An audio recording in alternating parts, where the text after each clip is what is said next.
वंदे मातरम। ये मेरा वीडियो हमारे भारत के प्रधानमंत्री माननीय नरेंद्र मोदी जी के लिए है। डायरेक्ट मैसेज है। हिंदुस्तान में एक सबसे बड़ी समस्या जिसको टाला जा रहा है, रोजगार के बारे में सवाल उठाया जाता है तो उन लोगों को गद्दार क्यों कहा जा रहा है? अगर देशद्रोहियों को वतन के खिलाफ बोलने का उसी किताब के आर्टिकल 19 ने एक अधिकार दिया है, तो क्या एक युवा को भारत के ये अधिकार नहीं है कि वो सवाल पूछ पाए? कोई भी पार्टी, चाहे भाजपा हो, कांग्रेस हो, आम आदमी हो, समाजवादी हो, जो विपक्ष में होते हैं तो वही चीज बुरी होती है, जब पक्ष में आ जाते हैं तो वही चीज सही लगने लगती है। और मैं आपसे एक ही बात डायरेक्ट कहना चाहता हूं, और ये सच्चाई है, बेरोजगारी जिस स्तर पर पहुंच गई है, कोई बात क्यों नहीं कर रहा है? हमें मुद्दों को दबाना नहीं है। अगर ये मुद्दे दबाए गए तो आगे चलकर ये बहुत बड़ी देश की समस्या हो जाएगी। लेकिन ध्यान रखिएगा मोदी साहब, कहां पर गलतियां हो रही हैं? एग्जाम करवा दिए जाते हैं। एग्जाम क्यों? प्रेशर में पैसा ले लिया जाता है। उन गरीब बच्चों से कहां से आकर वो एग्जाम देते हैं।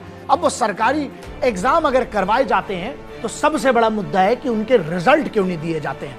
और अगर ये रिजल्ट नहीं दिए जा रहे हैं तो आप क्यों नहीं डंडा चलाते हैं? ऐसी कौन सी मजबूरी है जो आपको बेरोजगारी पर बात करने से चुप कर देती है? क्योंकि जब तक ये जवाब नहीं दिए जाएंगे ना, ये सवाल हवाओं में घूमते रहेंगे। आज भी इस देश में ना दो बहुत बड़ी बातें मानी जाती हैं, एक सरकारी नौकरी और दूसरा विवाह। क्या आपकी ही सरकार के कुछ लोग हैं जो भटका रहे हैं? जब ये पूरी महामारी चली, वैक्सीनेशन आ गया है, देखिए इसमें भी करप्शन ना हो ये भी आपको देखना है।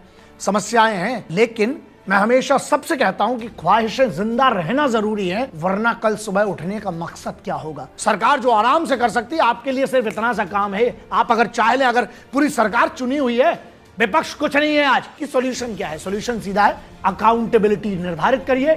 जो इसके लिए जिम्मेदार हो, इसको जो भी इसमें करप्शन हो रहा है उसके लिए जो जिम्मेदार हो, उठाकर नया कानून बनाइए, उसको करप्शन में सीधे अंदर डालिए।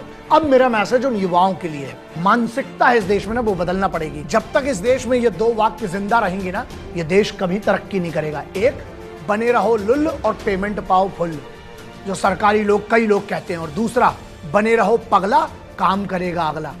साहब, ये वतन आपका मेरा है, पूरे हक से ना नमक का फर्ज अदा करें। देखिए, माटी का फर्ज सबकी औकात नहीं है, लेकिन नमक का तो कर सकते हैं ना फर्ज अदा। तो जो भी ये यूथ है उसके लिए ये मैसेज है, आप प्राइवेट काम में क्यों नहीं जाते हैं?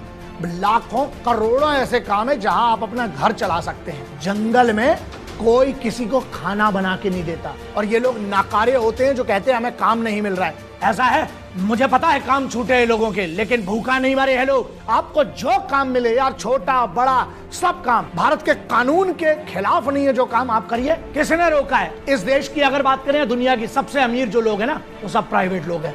सरकार को दोष देना और उसको गालियां बकना ये भी गलत है।